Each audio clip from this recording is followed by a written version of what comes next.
welcome to GLIAC Media Day 2011. I'm JJ Bain with a preview of the Ashland University Eagles. I'm joined by their head coach, Lee Owens. And Coach, you're probably one of those coaches. You didn't want to see 2010 come to an end. You finished on a 7-game winning streak. Yeah, it was a tough start, as you know, and got a big win against Bloom, and then we lost 2 or 3 tough games in the conference. Tough game in Northern Michigan on the road, tough game at Indy on the road, home game to Hillsdale.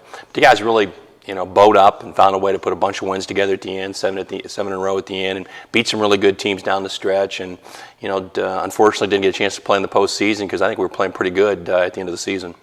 Well, and you get to come back and you start on the offensive side of the football. You got your quarterback coming back, you got your running back coming back, so has to be a little bit of a comfort level there for you. Well, it is. We've always talked about 90% of offensive football is your quarterback, and Taylor Housewright, as he really started to get more and more comfortable as our starter, the way he played at the end was pretty exceptional. I think he finished up number 2 in the country in pass efficiency at the end of the season, and he's had a great offseason. His leadership skills have grown, his maturity is better, the experience. I really believe, too, in terms of quarterback play, boy, that jump from sophomore to junior season is usually a pretty big one. If he makes a big jump, we got a chance to be pretty good. Now, unfortunately, the quarterback position is hard to play when you lose a lot of star receivers and you lose a couple starters up front. So, but you're right, we'll have a good running game and to complement Taylor, and obviously when you've got that kind of balance between run and pass, it makes the job of the quarterback a little easier too.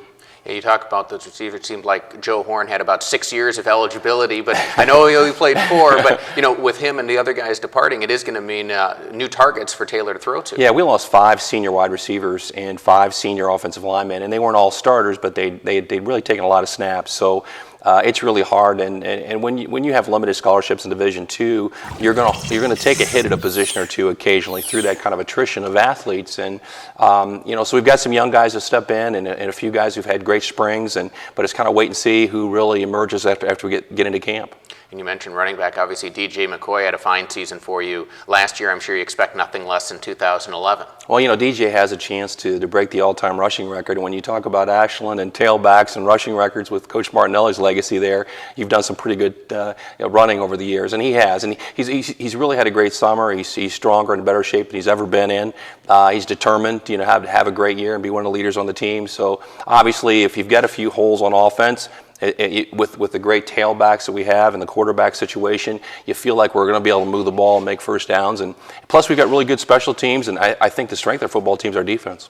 Well, you talk about the defense. Obviously, Logan Kerr is one of the guys who's getting a lot of accolades there, but you've got, as you mentioned, a lot of people with experience returning on that side of the ball. Well, Jamie Meter, I think he was voted the Defensive Lineman of the Year as a freshman last year, and as our 3 technique, and Jarris Pendleton is back at the nose position. Matt Stoynoff and Mike Berry. We got a lot of defensive linemen back. Most of the starters in the secondary back.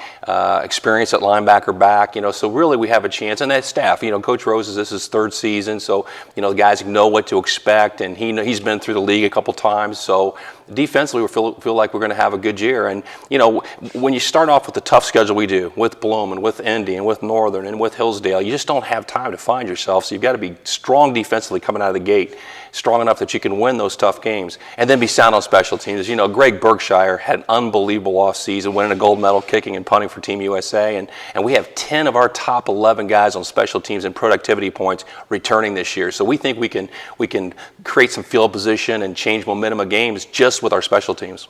Well, you mentioned you've got that tough stretch to open the season, much as you did a year ago. What do you do to try and make sure that you keep that momentum that you closed 2010 with rolling into 2011? Well, we think, JJ, the momentum of last year, one thing we learned a lesson, if you want to lock up a playoff spot, you can't lose more than once, because there are a lot of 9-2 teams that didn't get in. We've been there before, even though we're 8-3 last year.